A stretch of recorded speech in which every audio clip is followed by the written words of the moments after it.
welcome to Lead a Life Uncommon podcast. I'm Mary Bicknell, former clinical social worker, lifelong entrepreneur, and your push you out of that nest business and success coach. You're here because you want more time back in your life, and how is the time to go from therapist to coach or just pivot your practice? If you're ready to shed that old model, work with clients the way you want to, and get paid for all of your years of education and knowledge, we're going to be talking about marketing, selling, and leveraging an offer that clients want right now. We're going to bust through all that limiting thoughts that you have, all those beliefs. We're going to up-level your money mindset, manifest your dreams, and get you out of that suffocating comfort zone. Look, you didn't become a professional helper to live a common and average life. Hell no. You want more and you deserve it unapologetically. Pivoting isn't as hard as you think. Ready? Let's go. So, what are we talking about today? Big topic, huge topic. So get your notebook ready. This is specifically for you if you have been or you currently are in private practice. This is for you if you've been in private practice, if you are in private practice and you're thinking, oh my God, how am I going to make my coaching business work in private practice? Or how do I transition? How do I go from like charging people via insurance now to, oh my God, I'm charging you thousands of dollars for a package. That's exactly what I'm going to be talking about today. We're going to go through the pathway. I'm going to keep it so simple today, and then we can go a little bit deeper. Okay, so it starts like this. Oh, by the way, I'm Mary Bicknell. In case you're new to me, clinical social worker. I was like an inner city social worker, and now, oh my God, I have a global coaching business. Why am I telling you this? Because I understand everything that goes on in the mental health and wellness industries as far as our institutionalized thinking about things. And it was a shift for me when I went into coaching, and especially in private practice. Although I did every kind of job in social work, I also had a private practice. So I want to share with you this concept that I want to make it very, very simple for you. Because I bet you some of you are working full-time, maybe in your own private practice. Let's just say I'm going to give you these different layers, okay? So that you can really see how simple this can be and that you don't have to stress out about it. So if this is a great topic for you, let me see a little love. And if you're watching the replay, give me a little thumbs up and tell me where you're watching from. Okay. So let's start you out with, you have a private practice and you're taking insurance. A couple things about that. Number one is, I know that you took a while trying to get on all those panels and trying to, be excited about like, oh my God, I'm on all these insurance. I can take all these people now. Yay. And then what you probably found out pretty quickly, or maybe not so quickly, is that it actually takes quite a bit to handle that administratively also, right? So it's the nuance of dealing with it administratively. Maybe you're doing it yourself. Maybe you hired somebody to actually assist you in the management of billing. And so one of the things I always want all my clients to look at is being in reality about their numbers. So you might have, let's say 25 clients a week, and you might be billing out $125, $150 an hour. And you might be getting, they have their copay and that kind of thing. I want you to start looking at, though, how much is it actually costing you administratively to manage the billing cycle? Actually, what's the true return? I want to encourage you to be a woman who is in charge of your finances. I want you to really be a woman who looks at the math of business. I really want you to be a woman who has her business hat on as the CEO of her own company. And that means you have to be in reality about how much things are really costing you. So back to the insurance piece, right? It might look all pretty, but how many people do you really need to see? And what's the real take home? Hey, I want to pop in real quick and ask you to subscribe. Give a 5-star review. Comment. This will get this podcast in the hands of other professional women ready to bust through their stuff so that they can have a life and a practice and a business that they adore. Thanks. What are you really putting in your pocket? And if you wanted to charge, let's say $150 an hour, are you really making that? Like, are you only getting maybe $101 an hour or something like that? So look at the math. So if, let's just say you're really only making $101 an hour, but it takes you 10 minutes per person, or, you have to do follow-up, or you have to hire out an admin for it. Like, how much does this deduct? So maybe you're down to like $80 an hour now, ish. In most worlds, and even in this world, $80 an hour, anything more than really 60 or $70 an hour, that's good money. I don't want to say at all that that's not great money. The truth is, though, in coaching, and part of the reason I love my coaching business is I can make as much money as I'm willing to charge. Now did you hear what I said? As much money as I'm willing to charge. I don't look at this as I make as much money as people are willing to pay. No, my friend, no, get this so clearly. I make as much money as I'm willing to charge. And as I expand and grow, and as my work with my clients and they expand and grow, my rate goes up and up and up. Thank you for the hearts. Up and up. Why? Because it's so much easier for me to say, oh, it's this X number of dollars for a package, because I understand what my value is bringing to the table. I understand the return that you as a client is going to get. In the therapy world and in the insurance world, we are so institutionalized, like it's this 1 hour exchange for $100 or whatever your number is. In coaching, and when we teach about package, and this is what I want to teach you, is that it's a different mindset on the lifetime return.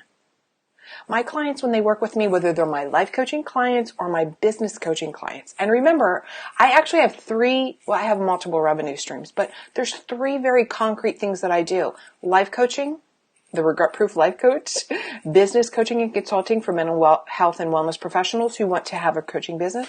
I also do corporate workshops and executive coaching. These are our opportunities. Back to paying by insurance. The very first step with a lot of you, okay? Let's say you're billing currently. So there's a couple ways you can do this. Number 1 is to help you expand your thinking, get off the insurance panels and start taking cash pay. I've done this with several clients, and at first it's a freak out moment, like, oh my God. And then you start realizing, oh, I can up my rate a little bit, even per hour, and I can start making money. This is, again, before we're even looking at coaching.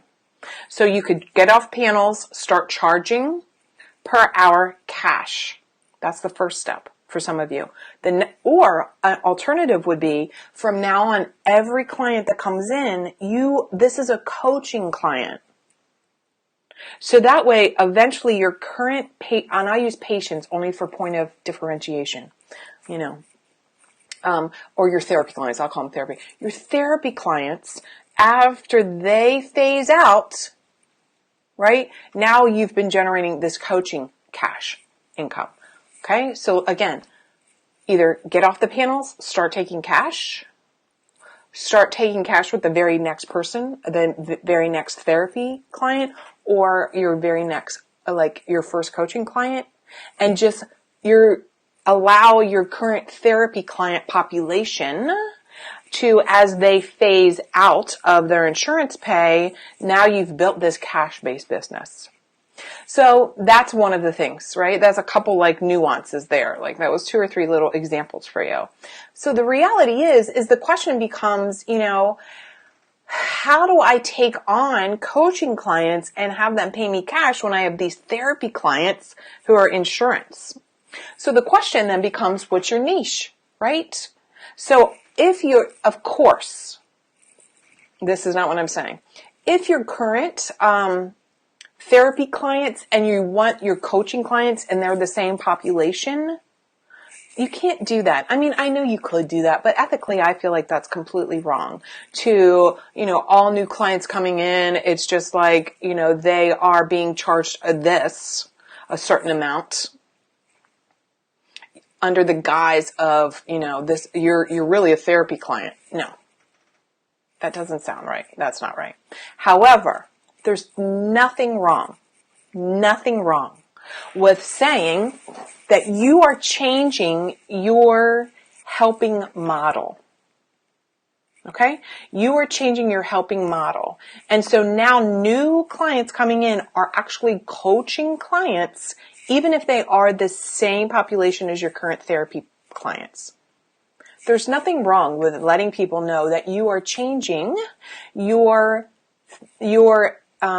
helping model. So for you, you have to decide, why do you want to become a coach? What are some of the benefits to you as the business owner? And then what are some of the benefits for your clients? This is what we're going to talk about your next week. I'll go into detail on what are some of the benefits for the business, for your opportunities, for your clients, and how is, in my belief, and it's not that therapy doesn't have a place. So please don't email me like, people still need therapy. I'm not debating this. However, I am also saying that I'm a believer in this. Not everybody needs therapy, but everyone can use coaching. Let me say that again. Not everyone needs therapy. I believe everyone needs coaching. And when I say everyone, I mean people who want to grow and expand and shift. Look, the truth is, get this. Olympic athletes, they have a coach. Every sport has a coach. All those executives, all those high CEOs, they have coaches. There are so many people who have coaches. Maybe not forever. I have a coach. She, my clients love their coaching because I support their radical growth. So I believe so strongly that everyone can use coaching. Not everybody needs therapy. And to me, one of the benefits, and I'll go into this again another time in detail, one of the key benefits for you having a coaching business. Thank you. Yes, completely agree. Explaining. Oh, yes. Thank you, Kathleen. The response has been very positive. Yeah, it's a different, changing your helping model from therapy to coaching. See, when you love coaching, and you will love it if you've experienced it. So those of you who have not ever hired a coach or not been in a coaching program, whether it's mine or someone else's, you have to experience this as a model. Because it's freaking rad.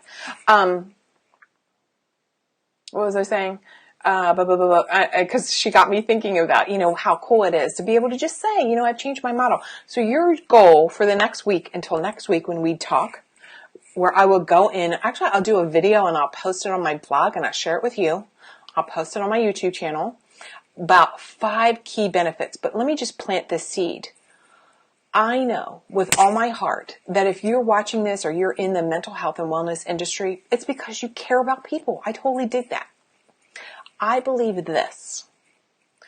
Having a coaching business allows you to have a greater impact globally than you may ever have as a therapist being regulated by your state. Regulated meaning, of course, you can't practice outside your state line with your license. As much as I was a helper as a, inner city social worker or having my own private practice or working at Johns Hopkins or doing home health, all of these things I've done, of course, I loved helping my patients. The difference today is I have a global business. I have clients literally all over the world. And when I help them, and they're all practitioners of some sort, becoming coaches, when I help them, I have a greater ripple effect. And it would be the same with you.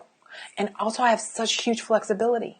And when you're in charge of your own business and your own income, and you're not waiting for insurance or at the mercy, if you will, of insurance, you're at the mercy of something else. I don't want to be at the mercy of anything but me and the work that I do. I believe strongly that you have the opportunity of a lifetime with this coaching business. And I want to help you every freaking inch of the way because I totally love it. I love it. Many of you know, I took off an entire week. I just spontaneously took the red eye to fly from Oregon to Baltimore recently with my mother. And the month isn't even half over, and I was over $20,000 in business. I'm not saying that that's going to be you right away. I've been doing this for a while. I've been planting a lot of seeds. But the possibility, I never would have made $20,000 as a clinical social worker. Never. It's not all about the money, but money buys you freedom, and we'll talk about that another day too. So share what you thought about this. If you're in private practice, what's your thoughts about transitioning people into a cash pay? New people coming in, I've changed my helping approach. I do coaching now. This is my rate. Or at the very least, as therapy clients come in, you say, I don't take insurance anymore, so that you can get into the mindset and the awareness of what it's like to actually run your business this way. And we have plenty more to come. My private practice clients who have transitioned into coaching, their freedom. They love having freedom, and they're charging more than they ever would have with their therapy. Right? All right. This is Mary Bicknell. You could go right over to my website. I'll be adding a couple new videos over keep posted. Constantly, I am, a couple times a week, adding some new training videos for you and updating my YouTube channel. And if you want some more support, put a comment below, no matter where you're watching this, and I promise I will answer your question. Talk to you later. Hey, how was that episode for you? Super great, right? I want to give you something else, ebook that I've created called How to Use Your Clinical Skills in Coaching. And really it's going to talk about niche examples, coaching versus therapy, exercises, different modalities, so that you can see that, you know what, you're ready right now. It's to help you make more money with those priceless clinical skills and show you it's not so hard to pivot your practice. So the link is marybicknell.com/money, or it's in the show note. And hey, and if you haven't gone over to my YouTube channel, marybicknell.com/YouTube, check it out. There's so many other helpful resources for you to build your business, to pivot your practice, and to finally have the time freedom that you're craving. Can't wait to see you over there.